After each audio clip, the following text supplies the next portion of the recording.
Okay, what happened when my dad got his finger cut off? My dad didn't get his finger cut off. My dad cut off his own finger.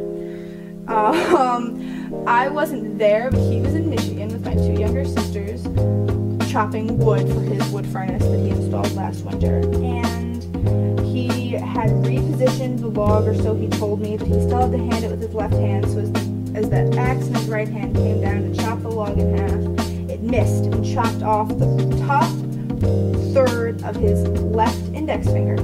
He then proceeded to scream and alert my younger sister, one of whom was on the phone, and who rushed over, started screaming when she saw the blood and all the rest of that. And so then they all got in the car and drove to the emergency room together. My dad drove, my sisters, 12 and 10 respectively, rode there crying, and he held the top of his finger on with a paper towel as they drove to the emergency room. He then got there, and the doctor there tried to reattach the finger, and my little sisters were still sitting there screaming, who had then called my mother. My mother was 4 hours away in Chicago, and she called me. I was with my friend, and he and I were deciding how to go to a suburb to rescue his mom. Rescue, I say, because she locked her keys in the car. So my grandma was coming to pick us up to take the three of us to go save the parent who hadn't cut their finger off. And my mother said that she had to leave for Michigan to pick up my sisters, who were still with my dad in the emergency room. So my dad proceeded to have emergency, like, kind of surgery, but not exactly.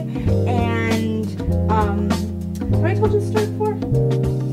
I've told you this before, haven't I? Yeah. Have I? Okay, good, just checking. Okay, so my dad he had taken painkillers, so he was kind of numb. But after my aunt and my cousin had come and picked up my sisters and brought them to my mom, because my parents were no longer on speaking terms, which is why she didn't go all the way to the hospital.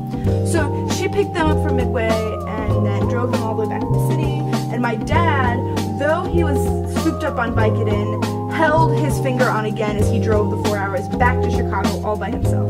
And now, 6 months later, it's still healing. The bone hasn't grown back. It's like chopping 3 fingers at the end of it. But the two of us with the car and the mother who hadn't chopped her finger off were just fine. And we went and picked her up from the Starbucks and brought her the keys and then left and went shopping or something.